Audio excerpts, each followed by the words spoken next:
नमस्कार, साफ संदेश से मैं अनिल कौशिक। न्यूज अपडेट 7 बजे कार्यक्रम भादरा आसपास में आप सभी दोस्तों का स्वागत है। दोस्तों, कार्यक्रम की शुरुआत करते हैं आज की मुख्य खबर से। और आज की मुख्य खबर है दोस्तों, कल वैक्सीनेशन पूरे जिले में होने जा रहा है। और कल के लिए जो वैक्सीनेशन होगा उसका भादरा तहसील का जो प्लान है वो हम आपको बता देते हैं। 350 डोज कल कोविशील्ड की लगनी है दोस्तों। कोवैक्सीन कल नहीं है, मात्र कोविशील्ड वैक्सीन की डोज लगेगी। और इसके लिए 16 केंद्र पूरी भादरा तहसील में बनाए गए हैं। 4 केंद्र जो है भादरा कस्बे में बनाए गए हैं और 12 केंद्र है वो देहात क्षेत्र में बनाए गए हैं। भादरा कस्बे के जो केंद्र है उसके बारे में बताऊं तो आपको राजकीय सीनियर विद्यालय जो है खेल मैदान के पास में सदैव वहाँ वैक्सीनेशन सेंटर रहता है। 250 डोज वहाँ कोविशील्ड की लगने जा रही है। और गोरा देवी कन्या विद्यालय में 250 कोविशील्ड की वैक्सीन लगने जा रही है। राधा स्वामी डेरा जो सरसा रोड पर स्थित है वहाँ 300 डोज कोविशील्ड की लगने जा रही है। और Chauhan guest house ward number 20 में है, वहाँ भी 200 कोविशील्ड की वैक्सीन लगेगी दोस्तों। इसके अलावा 12 जो देहात क्षेत्र के सेंटर है उनके बारे में आपको बताऊं तो अजीतपुरा के लिए गदरा गांव में सेंटर बनाया गया है जहां 200 कोविशील्ड की वैक्सीन लगेगी। और भिरानी में 250 वैक्सीन लगेगी। छानीबड़ी के लिए बांबलवास में सेंटर बनाया गया है, वहाँ 200 वैक्सीन लगेगी। और छानीबड़ी के लिए ही एक झांसल में भी सेंटर बनाया गया है, वहाँ भी 200 वैक्सीन की डोज लगेगी। गांधीबड़ी में एक सेंटर बनाया गया है, 250 डोज गांधीबड़ी में लगेगी। इसके अलावा गेहूं गांव के लिए जटाड़ में एक सेंटर बनाया गया है, वहाँ 200 कोविशील्ड वैक्सीन लगेगी। और गेहूं गांव के लिए जटाड़ में जिज्ञासरी छोटी में भी एक सेंटर बनाया गया है दोस्तों, वहाँ 200 कोविशील्ड की वैक्सीन लगेगी। इसके अलावा कलाना गांव के लिए किराड़ा बड़ा में भी एक सेंटर बनाया गया है, वहाँ भी 200 कोविशील्ड वैक्सीन लगेगी। मलसीसर गांव के लिए भी बोजला में एक सेंटर बनाया गया है जहाँ 200 कोविशील्ड की वैक्सीन लगनी है। और नेठराणा गांव के लिए खचवाड़ा गांव में एक सेंटर बनाया गया है जहां भी 200 कोविशील्ड की वैक्सीन लगनी है। और शेरपुरा गांव के लिए न्यांगड़ में एक सेंटर बनाया गया है, वहां भी कोविशील्ड वैक्सीन की 200 डोज लगेगी। और आज का 16वां अंतिम उत्तरादावास के लिए राजपुरा में एक सेंटर बनाया गया है और राजपुरा में भी 200 कोविशील्ड की वैक्सीन लगने जा रही है दोस्तों। तो इसके अलावा ये था वैक्सीनेशन का समाचार दोस्तों। तो समय पर आप केंद्र पर पहुंचकर वैक्सीनेशन करवाएं। और कुल मिला के दोस्तों, कोरोना की स्थिति जो है उससे हम जल्द से जल्द निपटें, इसके लिए सबसे ज़्यादा हमें वैक्सीन सेंटर पर पहुंचकर वैक्सीन लगाने की आवश्यकता है। मैं थोड़ा सा ज़्यादा समय नहीं लूँगा, इसके लिए थोड़ा सा मैं आपको ये बता देता हूँ कि राजस्थान में दोस्तों कैसी है अब स्थिति कोरोना वायरस को लेकर। कोरोना वायरस को लेकर कुल मिला के नए रोगी जो अब आ रहे हैं दोस्तों, वो अगर पिछले 2-3 दिनों में देखें तो दोस्तों 20-25 नए मरीज आ रहे हैं मात्र। और ये बहुत सुखद स्थिति है, दूसरी लहर लगभग जा रही है। तो कुल मिला के जो मरने वालों की तादाद है वो भी दोस्तों 2-3 दिन 4 दिन में भी मौतें नहीं हो रही है, ये हमारे लिए काफ़ी अच्छी बात है। अगर ब्लैक फंगस का मामला देखें तो दोस्तों इसके लिए हमें बचने की आवश्यकता है, सावधानियां बरतने की आवश्यकता है। इसके लिए मैं आपको इसलिए बता रहा हूँ क्योंकि जो दूसरी लहर हमें दिखाई दे रही है कि वो चली गई है दोस्तों, हमें लापरवाही नहीं करनी है। और ये चीज़ आप अच्छी तरह से समझ लीजिएगा कि लापरवाही हमारे लिए किस कदर घातक सिद्ध हो सकती है। क्योंकि ब्लैक फंगस अभी भी देश के कई राज्यों में पैर पसार चुका है, पांव पसार चुका है। और कभी भी राजस्थान में भी दोस्तों इसके पांव जो पसारे जा चुके हैं। मैं राजस्थान में आपको कुछ जिलों के बारे में भी बताऊंगा। और कुल मिला के मैं आपको बताऊं तो ब्लैक फंगस भी 23 जिलों में फैला हुआ है, अब तक 23 जिलों में राजस्थान के और इसके मामले पाए गए हैं। और कुल 2600 रोगी अब तक ब्लैक फंगस के दोस्तों राजस्थान में पाए गए हैं। 2600 रोगी राजस्थान में ब्लैक फंगस के पाए गए हैं, जिनमें से आप समझिएगा इस बात को 70% जो रोगी है उनको दर्दनाक सर्जरी के दौर से गुजरना पड़ा है दोस्तों, दर्दनाक सर्जरी के दौर से। हालांकि मौत का प्रतिशत है वो भी यहाँ कहीं ना कहीं कोरोना की जो साधारण लहर है उससे कहीं ज़्यादा है दोस्तों। 8% मौतें ब्लैक फंगस मामलों में हो रही है। अगर मैं हमारे हनुमानगढ़ ज़िले का जिक्र करूं तो 10 ब्लैक फंगस के रोगी हनुमानगढ़ ज़िले में पाए गए। हालांकि किसी की सर्जरी यहाँ नहीं हुई है। और ब्लैक फंगस से आधिकारिक रूप से हनुमानगढ़ ज़िले में एक भी मौत नहीं हुई है। अगर मैं इसके विपरीत अगर गंगानगर जिले का जिक्र करूं तो दोस्तों गंगानगर में 12 ब्लैक फंगस के मामले हैं, जिनमें से 3 लोगों की मौतें हो चुकी है और 9 लोगों की सर्जरी हुई है। तो आप अंदाज़ा लगा सकते हैं मात्र 12 केस में से 9 लोगों की सर्जरी ब्लैक फंगस में हुई है। तो कितनी पीड़ादायक स्थिति ब्लैक फंगस वाले मामलों में हो रही है। इसीलिए हम आपको ये बता रहे हैं कि सावधानी बरतिएगा, घर से निकलिएगा तो मास्क अभी भी चेहरे पे आपको रखना है, क्योंकि ये स्थिति जो है वो अच्छी नहीं है। और चूरू का अगर मैं जिक्र करूँ तो दोस्तों चूरू में हनुमानगढ़ से कहीं कम है। हनुमानगढ़ में जहाँ 10 ब्लैक फंगस के मामले हैं तो चूरू में मात्र 3 है। किसी की सर्जरी नहीं हुई है, किसी की मौत चूरू जिले में नहीं हुई है। अन्य जिलों के बारे में मैं आपको राजस्थान में बताऊं शॉर्ट रूप से तो दोस्तों जयपुर में 1513 रोगी हैं ब्लैक फंगस के, और जयपुर में 1174 लोगों की सर्जरी हो चुकी है और 92 लोगों की मौतें ब्लैक फंगस से हो चुकी है जयपुर में अकेले। और इसके बाद में कोटा का हाल देखें तो 281 रोगी है, जिसमें से 177 लोगों की सर्जरी हो चुकी है।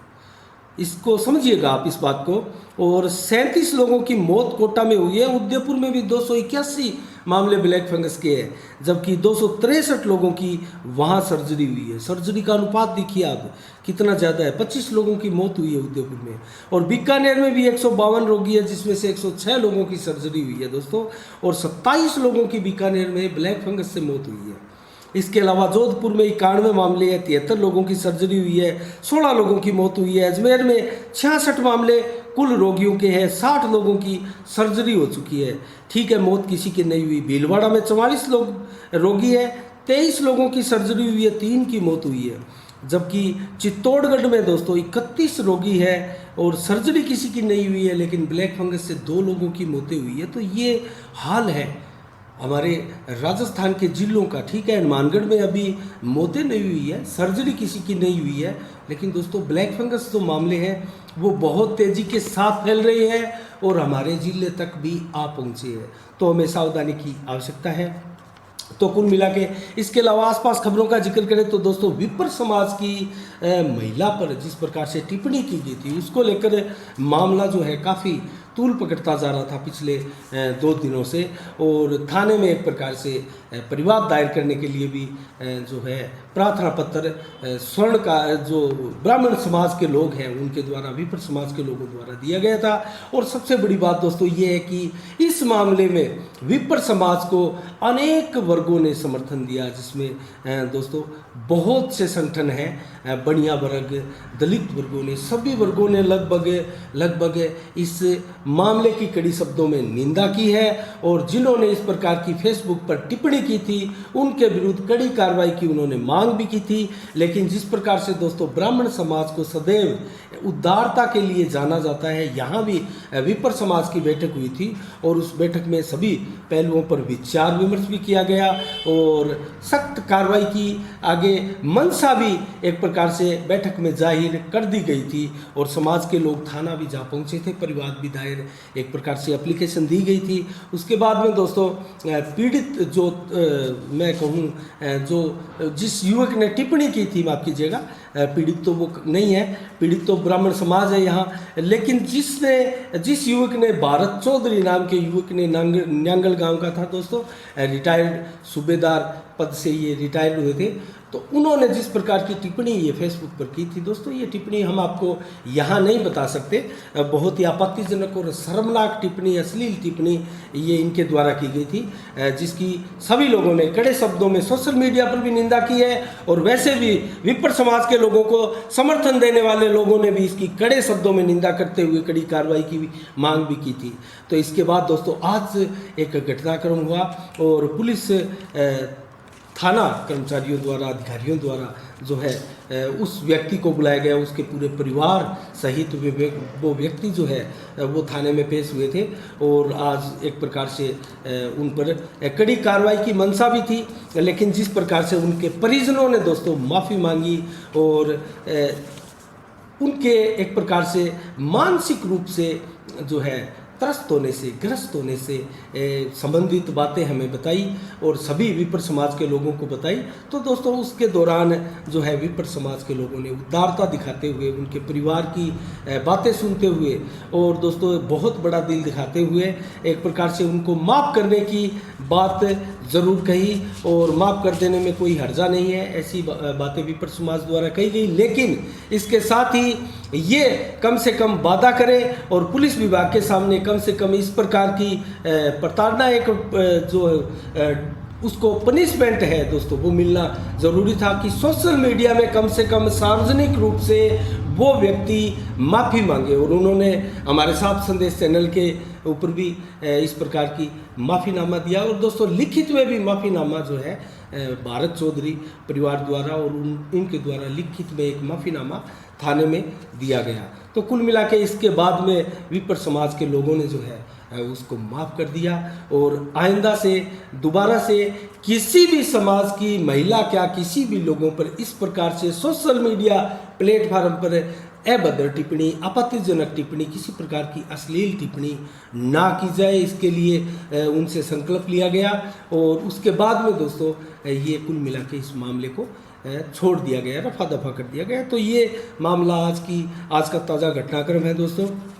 इसका अलग से एक वीडियो भी है, आप ज़रूर उसमें देखिएगा। जो युवक भारत चौधरी है वो किस प्रकार से जो है पूरे घटनाक्रम पर खेद व्यक्त करता है और किस प्रकार जब वो चीज़ें उन्होंने लिखी थी तो उस प्रकार उनकी मानसिकता किस प्रकार की थी वो सभी उन्होंने बोलकर भी बताया है। तो कुल मिला के इसका साथ देने के लिए अनेक संगठनों के लोग भी आए दोस्तों। इसमें पूर्णमल बारूपाल भी दोस्तों खुलकर जो है विप्र समाज के साथ रहे। दिनेश सैनी पूर्व वाइस चेयरमैन है, अनेकों लोग दोस्तों ऐसे बनिया वर्ग के लोग भी आए और उन्होंने थाने में भी साथ जाकर विप्र समाज के लोगों का साथ दिया।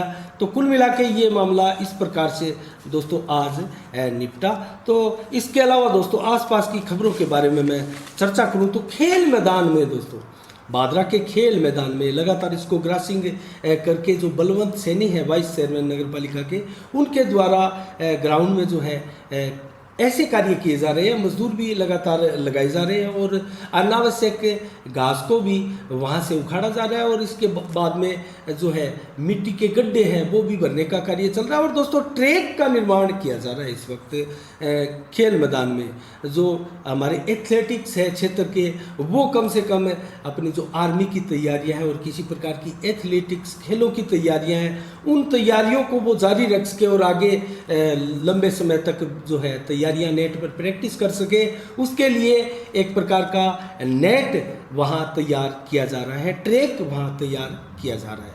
तो कुल मिला के बलवंत सैनी की तरफ से ये काम अपने निजी खर्चे से किया जा रहा है। तो इसके अलावा दोस्तों आज रक्षाबंधन का त्यौहार था और हर बहनों ने अपने भाइयों की कलाई पर राखियाँ बांधी और दोस्तों जो बहनें शादी कर ब्याह कर चली गई वो भी आकर अपने घर में भाइयों को और अपनी भाभियों को राखियाँ बांधी।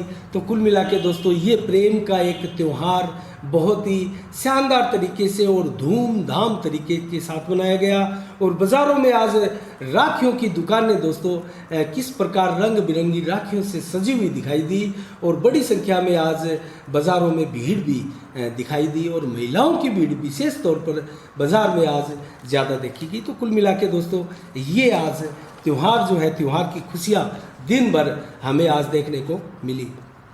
तो कुल मिला के एक मैं अन्य घटना पर चर्चा करूंगा दोस्तों। आज कुल मिला के जो राजस्थान में बिजली के बिलों में जो सरचार्ज भी बढ़ाया जा रहा है और अनेक प्रकार के चार्जेस बढ़ाकर जो विद्युत बिलों में एक प्रकार से भारी भरकम बढ़ोतरी राजस्थान सरकार द्वारा की जा रही है दोस्तों, उसको लेकर लगातार जो है क्षेत्र में नहीं पूरे राजस्थान में सरकार के खिलाफ माहौल जो है तैयार हो रहा है दोस्तों। कुल मिला के भाजपा भी कमर कस चुकी है और अनेकों संगठन और किसान दोस्तों इस मामले को लेकर लगातार धरना प्रदर्शन करते हुए देखे जा रहे हैं। हमारे बादरा क्षेत्र में अगर जिक्र करें तो दोस्तों नेठाणा गांव में पिछले काफ़ी महीनों से बिजली की जो बिल है भारी भरकम बिल आ रहे हैं और अनेक प्रकार की बिजली के बिलों में गड़बड़ियां से संबंधित मांगों को लेकर दोस्तों लगातार धरना जो है नेठाणा में भी जारी है। बजरंग सहारण के नेतृत्व में भी 2-3 दिन पहले यहाँ एक प्रदर्शन किया गया, गांधी पार्क में मीटिंग की गई थी और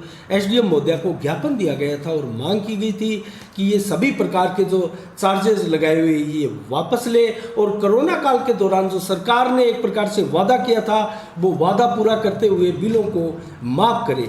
तो दोस्तों मैं एक चीज़ और बताऊंगा, इस दौरान एक खबर और आई है और वो खबर सबको चौंकाने वाली और एक प्रकार से सभी को दुविधा में डालने वाली, परेशानियां डालने वाली खबर है। तो दोस्तों वो खबर मैं अगर आपको बताऊं तो कुल मिला के राजस्थान में लगातार जो फ्यूल सरचार्ज है वो राजस्थान सरकार की तरफ से बढ़ाया जा रहा है। अभी हाल ही में भी बढ़ाया गया है। तो कुल मिला के अब 9 महीने में, पिछले 9 महीने में 3 बार जो ये फ्यूल सरचार्ज है वो बढ़ाया गया है राजस्थान सरकार की तरफ से। तो ये एक प्रकार से किसानों के लिए भी समस्या है और आम आदमी के लिए ये दोस्तों उनके कंधों पर एक बहुत बड़ा भार के समान दिखाई दे रहा है। तो कुल मिला के मैं आपको डिटेल से बताऊं जल्दी से, तो अप्रैल से जून महीने में जो बिजली के बिलों में बढ़ोतरी की गई 28% जो है सरचार्ज या फ्यूल सरचार्ज दोस्तों बढ़ाया गया, जो कि जनवरी के बिलों में जुड़कर आया था। इसके बाद में अक्टूबर और सितंबर में 2020 के लिए भी 7 पैसे का जो है फ्यूल सरचार्ज बढ़ाया गया दोस्तों। तो ये जो है वो आगे अप्रैल के बिलों में जुड़कर आया था, आपको अगर याद हो तो। इसके बाद में दोस्तों अब एक और 16 पैसे फ्यूल सरचार्ज बढ़ाया गया है, 16 पैसे का एक बार फिर से बढ़ा दिया गया है। और दोस्तों ये कम से मैं 4th क्वार्टर में मैं इसको बताऊं तो आपको 16 पैसे जो ये है दिसंबर अक्टूबर का जो बिल आएगा दोस्तों उसमें जुड़कर ये फ्यूल सरचार्ज जो है आपको दिया जाएगा। तो इसको लेकर भी लोगों में एक प्रकार से भारी आक्रोश है। और अगर इससे पहले हम जाए तो लगातार फ्यूल सरचार्ज बढ़े हैं दोस्तों। अप्रैल का जिक्र करें, अगर 2019 का जिक्र करें तो अप्रैल में 47 पैसे बढ़े थे दोस्तों और जुलाई में भी 27 पैसे बढ़े थे। इसके बाद में अक्टूबर से दिसंबर में 39 पैसे बढ़े थे। तो ये लगातार जो है फ्यूल सरचार्ज राजस्थान सरकार बढ़ाती जा रही है। और जिस प्रकार से भाजपा यहाँ कमर कस रही है दोस्तों राजस्थान सरकार के लिए आने वाले समय में, क्योंकि 2.5 वर्ष का समय राजस्थान सरकार पूरा कर चुकी है, तो कहीं ना कहीं बिजली की बढ़ी हुई दरों को लेकर कांग्रेस सरकार भारी संकट में आगे फंस सकती है। अगर ये राहत पैकेज जनता को राजस्थान सरकार की तरफ से नहीं दिया गया तो कुल मिला के राजस्थान की गहलोत सरकार जो पहले से ही सचिन पायलट को लेकर एक प्रकार से डावाडोल होती हुई दिखाई दे रही है, वो कहीं ना कहीं भारी मुसीबत में फंसकर भाजपा के हाथों कहीं ना कहीं सत्ता गंवाने तक की नौबत ना आ जाए। तो इसके लिए अशोक गहलोत सरकार को जो है राजस्थान को बहुत भारी भरकम ये राहत पैकेज देना पड़ेगा। और इसके लिए संघर्षशील क्षेत्र के किसान और दोस्तों हर तहसील स्तर पर इसके जो कार्यक्रम है, इसके विरोध प्रदर्शन है, इसके धरना प्रदर्शन है दोस्तों जारी है। और ये लगातार आने वाले दिनों में इसके बढ़ने की उम्मीद लगातार हमें दिखाई दे रही है। इसके अलावा दोस्तों हम आसपास की खबरों के बारे में जिक्र करें तो रामबास गांव में जो पेयजल डिग्गी के पास दोस्तों अवैध शराब बिक्री की जा रही है, उससे लेकर एक प्रकार से कल सोमवार को, आज रविवार है रक्षाबंधन के दिन दोस्तों, कल सोमवार को ग्रामीणों ने आंदोलन की चेतावनी दी है। और इसको देखते हुए दोस्तों स्थानीय प्रशासन को यहाँ जो है तत्परता से कार्रवाई करनी चाहिए, अन्यथा ये काफ़ी दिनों पुराना मामला है दोस्तों। लगातार ग्रामीणों में, रामबास के ग्रामीणों में आक्रोश बढ़ता जा रहा है। और वहाँ जो पानी की डिग्गी है दोस्तों, वहाँ बगैर कृषि भूमि है, बगैर कन्वर्ट के ही वहाँ जो है कुल मिला के डोमेस्टिक गतिविधियाँ चल रही है और वहाँ निर्माण भी इस प्रकार से हुए है और अवैध शराब की बिक्री भी वहाँ हुई बताई जा रही है। तो कुल मिला के दोस्तों एक प्रकार से महिलाओं के लिए एक प्रकार से सामाजिक खतरा वहाँ उत्पन्न होता हुआ दिखाई दे रहा है। तो यहाँ प्रशासन को आवश्यकता है तत्परता से कार्रवाई करने की, अन्यथा यहाँ कुछ बड़ा ग्रामीणों का हमने देखा है दोस्तों, यहाँ ग्रामीणों का आक्रोश लगातार बढ़ता जा रहा है। तो कहीं ना कहीं प्रशासन के लिए मुश्किलों भरा कदम ना हो, तो इसके लिए प्रशासन को चाहिए कि यहाँ तत्परता से कार्रवाई की जाए। तो कुल मिला के दोस्तों आज के 7 बजे के कार्यक्रम में इतना ही। कल ठीक शाम 7 बजे फिर आपसे रूबरू होंगे नई खबरों के साथ, नए समाचारों के साथ। तब तक के लिए आप दोस्तों मुझे इजाज़त दीजिएगा, अपना ख्याल रखिएगा। और साफ संदेश से मैं अनिल कौशिक, नमस्कार, जय भारत, जय जय राजस्थान।